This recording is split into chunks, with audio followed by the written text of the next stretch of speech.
ನಮೋ ಭವಾಯ ಚರ್ವಾಯ ರುದ್ರಾಯ ವರದಾಯ ಚ ಅಂತ ಹೇಳಿ ಸುಮಾರು 10 ಶ್ಲೋಕಗಳಿದೆ.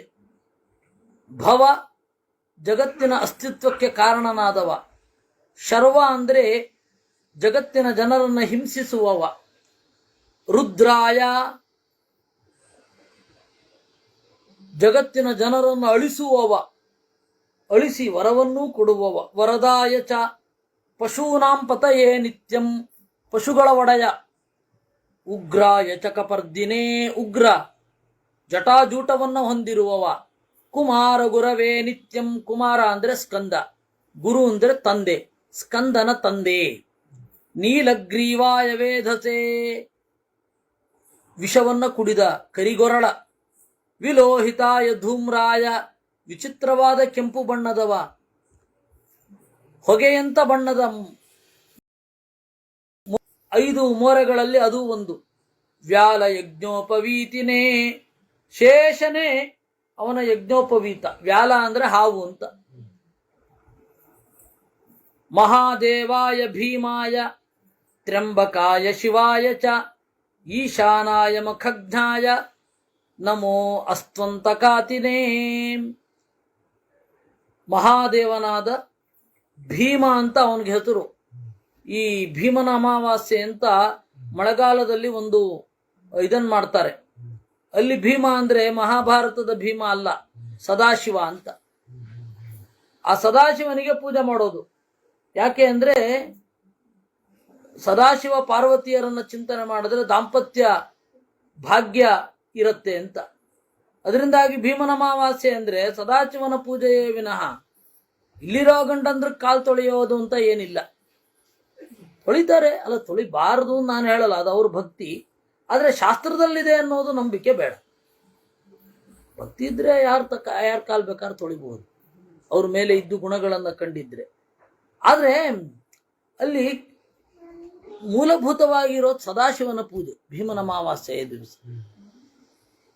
ಭೀಮ ಅಂದ್ರೆ ಸದಾಶಿವನ ಇನ್ನೊಂದು ಹೆಸರು. ತ್ರ್ಯಂಬಕಾಯ ಮುಕ್ಕಣ್ಣ, ಶಿವಾಯ ಮಂಗಳ ಸ್ವರೂಪ, ಈಶಾನ ಎಲ್ಲದರ ಒಡೆಯ, ಮಖಜ್ಞಾಯ ದಕ್ಷನ ಯಜ್ಞವನ್ನು ಹಾಳು ಮಾಡುವವ, ನಮೋ ಅಸ್ತ್ವಂತಕಘಾತಿನೇ ಅಂತಕಘಾತಿ ಅಂದ್ರೆ ಯಮನನ್ನ ಕೊಲ್ಲುವವ. ಏಕೆಂದ್ರೆ ಯಮನಿಗೂ ಅಂತಕ ಅಲ್ವಾ. ನಿತ್ಯಂ ನೀಲ ಶಿಖಂಡಾಯ ಕಪ್ಪು ಬಣ್ಣದ ಕೂದಲಿನವ, ಶೂಲಿನೇ ದೈತ್ಯಘಾತಿನೇ ಶೂಲವನ್ನ ಹಿಡಿಯುವವ, ದೈತ್ಯರನ್ನ ಕೊಲ್ಲುವವ, ಹಂತ್ರೆ ಗೋಪ್ತ್ರೆ ತ್ರಿನೇತ್ರಾಯ ವ್ಯಾಧಾಯ ವಸುರೇತತೆ.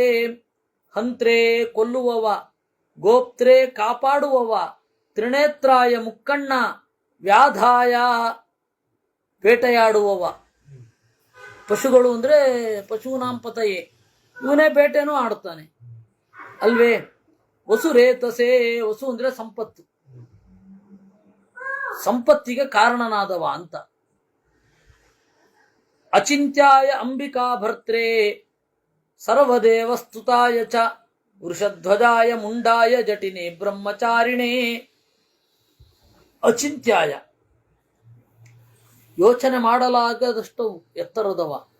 ಅಂಬಿಕಾ ಅಂದ್ರೆ ಪಾರ್ವತಿ, ಅಂಬಿಕಾ ಭರ್ತ್ರೇ ಪಾರ್ವತಿಯ ಗಂಡ. ಸರ್ವದೇವಸ್ತುತಾಯ ಚ ಎಲ್ಲ ದೇವತೆಗಳ ಸ್ತೋತ್ರವನ್ನ ಕೈಗೊಳ್ಳುವವ. ವೃಷಧ್ವಜಾಯ ಎತ್ತನ್ನು ಏರಿ ಸಾಗುವವ.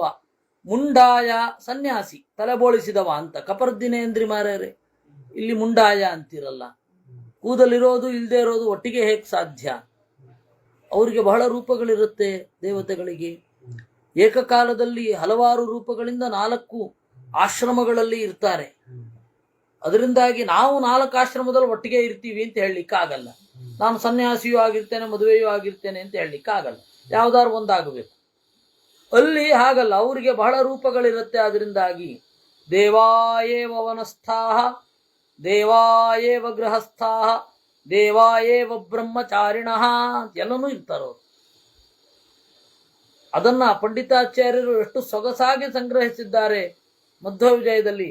ಸದಾ ಸಮಸ್ತಾಶ್ರಮ ಭಾಕ್ಸುರೇಶ್ವರ, ಯಾವಾಗಲೂ ಎಲ್ಲ ಆಶ್ರಮಗಳನ್ನು ಹೊಂದಿರುವ ದೇವತೆಗಳ ಒಡೆಯನಾದ ಮುಖ್ಯ ಪ್ರಾಣ ಎಲ್ಲರಿಗೂ ತೋರುವಂತೆ ಸನ್ಯಾಸಿಯಾದ ಅಂತ ಅಷ್ಟೇ. ಸನ್ಯಾಸ ಮೊದಲು ಇದ್ದದ್ದೇ, ಇವನು ಹಾಗಿದ್ದ. ಅದಕ್ಕೆ ಮುಂಡಾಯ ದುರ್ವಾಸ, ಜಟಿನಿ, ಬ್ರಹ್ಮಚಾರಿಣೆ ಎಲ್ಲನೂ ಹೌದು. ತಪಸೆ ತಪ್ಯಮಾನಾಯ ಬ್ರಹ್ಮಣ್ಯಾಯ ಮಿತಾಯ ಚ, ಮನಸ್ವರೂಪನೂ ಹೌದು. ತಪ್ಯಮಾನಾಯ ಬೇರೊಬ್ಬರ ಮನಸ್ಸಿಗೆ ಧ್ಯಾನಕ್ಕೆ ಗಮ್ಯನೂ ಹೌದು. ಜ್ಞಾನಿಗಳಿಗೆ ಒಳಿತು ಮಾಡುವವನೂ ಹೌದು. ಮಿತಿ ಇರದವನೂ ಹೌದು. ವಿಶ್ವಾತ್ಮನೆ ವಿಶ್ವಸೃಜೆ ವಿಶ್ವಮಾವೃತ್ಯ ತಿಷ್ಠತೆ ನಮೋ ನಮೋಸ್ತು ಸೇವ್ಯಾಯ ಭೂತಾನಾಂ ಪ್ರಭವೇ ತದಾ. ಜಗತ್ತಿನ ಅಂತರ್ಯಾಮಿ, ಜಗತ್ತಿನ ಸೃಷ್ಟಿಕರ್ತ, ಜಗತ್ತನ್ನ ಸುತ್ತುವರಿದು ನಿಂತವ, ಅಂತಹ ನಿನಗೆ ನಮಸ್ಕಾರ. ಅಭಿಗಮ್ಯಾಯ ಕಾಮ್ಯಾಯ ಸ್ತುತ್ಯಾಯಾರ್ಯಾಯ ಸರ್ವದಾ ನಮೋಸ್ತು ವಾಚಸ್ಪತಯೇ ಪ್ರಜಾನಾಂ ಪತಯೇ ನಮಃ. ಎಲ್ಲರಿಂದ ಅಭಿಗಮ್ಯನಾದವ, ಕಾಮ್ಯ, ಸ್ತುತ್ಯ, ಆರ್ಯ, ಎಲ್ಲರಿಗಿಂತ ದೊಡ್ಡವ. ಬ್ರಹ್ಮವಕ್ರಾಯ ಶಾಂತಾಯ ಶಂಕರಾಯ ಶಿವಾಯ ಚ, ವೇದವನ್ನ ಬಾಯೊಳಗೆ ಹೊಂದಿರುವವ ಬ್ರಹ್ಮವಕ್ತ್ರ. ಕಾಂತಾಯ ಚಲುವ, ಶಂಕರಾಯ ಸುಖವನ್ನುಂಟು ಮಾಡುವವ, ಸ್ವಯಂ ಮಂಗಳ ಸ್ವರೂಪ ಶಿವ. ನಮೋಸ್ತು ವಾಚ